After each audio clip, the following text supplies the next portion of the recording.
ഇല്ല, ഇനി എന്താന്ന് പറഞ്ഞാല് ഈ സിനിമ തിയേറ്ററിൽ കാണാനുള്ളവർക്ക് ഒരു സ്പോയിലർ ആവാൻ സാധ്യത ഉള്ളതുകൊണ്ട് ഒരുപാട് ഇമോഷൻസും അതിന്റെ പിന്നിലെ കഥകളും ഇപ്പൊ പറയാൻ ഞാൻ ആഗ്രഹിക്കുന്നില്ല. തീർച്ചയായിട്ടും നിങ്ങൾ എല്ലാവരും ആ സിനിമ കണ്ടതിന് ശേഷം ഒരു ദിവസം ഈ സിനിമയിലേക്ക് എത്തിയതും ഒരുപാട് ഒരുപാട് വിശേഷങ്ങൾ പറയാനുണ്ട്. എന്തായാലും പറയാൻ ആഗ്രഹിച്ച കാര്യങ്ങളും വളരെ ബ്യൂട്ടിഫുൾ ആയിട്ട് തന്നെ സ്ക്രീനിൽ കാണിക്കാൻ എനിക്കൊരു ഒരു പാട്ട് കണ്ടിരിക്കുന്ന ഒരു ഫീലിൽ സിനിമ വന്നിട്ടുണ്ട്. അനശ്വരയുടെ ഒരു വളരെ ബ്രില്യൻ്റ് ആയിട്ടുള്ള പെർഫോമൻസ് ആണ്. ഇമോഷൻസ് ഭയങ്കര രസമുണ്ട്. എനിക്ക് പറഞ്ഞു തീരുന്നില്ല ഈ സിനിമയെ കുറിച്ച്. ഇനി ഒരുപാട് കാര്യങ്ങൾ പറയാനുണ്ട്. പക്ഷെ എല്ലാവരും സിനിമ കണ്ടതിന് ശേഷം ആയിരിക്കണം, അല്ലെങ്കിൽ ആസ്വദിക്കാൻ പറ്റില്ല. അല്ലേ, നിങ്ങൾക്ക് അറിയാം, കണ്ടവർക്ക് മനസ്സിലാവുന്നത്. ഓക്കെ അല്ലേ? നല്ല സിനിമ. Thank you. നമുക്ക് വിളിച്ചോ? Thank you guys. അതിന് മറുപടി പറയാൻ പറ്റില്ല. ശരി,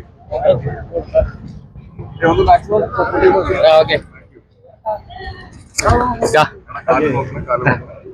ശരി, ബൈ ബൈ ബൈ.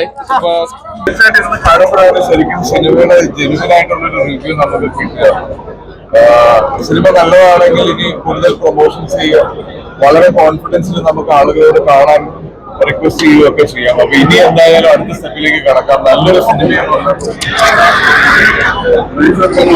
ഇഷ്ടപ്പെടുന്നുണ്ടോ എല്ലാവർക്കെല്ലാം കേട്ടിട്ട് കിട്ടുന്ന അപ്പൊ ഇങ്ങനെ ധൈര്യമായിട്ടും നിർബന്ധിച്ച് സിനിമ കാണിക്കുക. കാരണം ഇത്തരത്തിലൊരു സിനിമ വല്ലപ്പോഴും മാത്രം സംഭവിക്കുന്നതാണ്.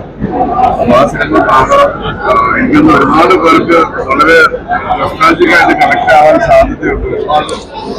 സിനിമ പ്രേമികൾക്കും സിനിമ ആരാധകർക്കും സിനിമയിൽ അഭിനയിക്കണം ആഗ്രഹിക്കുന്നവർക്കും ഒക്കെ ഒരു എന്താ പറയാ, നമുക്കാണൊരു ബ്ലെസ്സിങ് സിനിമയില് ഉണ്ട്.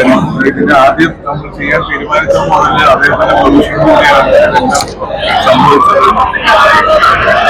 എല്ലാവരും വരിക തിയേറ്ററിലേക്ക്. ഇതൊന്ന് തിയേറ്ററിൽ എക്സ്പീരിയൻസ് ചെയ്യുന്നതാണ്. സിനിമ അതിന്റെ പല രീതിയിലുള്ള വ്യാഖ്യാനങ്ങളാണ് കാണിക്കാൻ. ഒന്ന് കാണും. എനിക്ക് പറയുന്നതിന് കുറെ പരിധികളുണ്ട്. പക്ഷെ സിനിമ നല്ല സിനിമയാണ്. വരിക, കാണുക, ആസ്വദിക്കുക.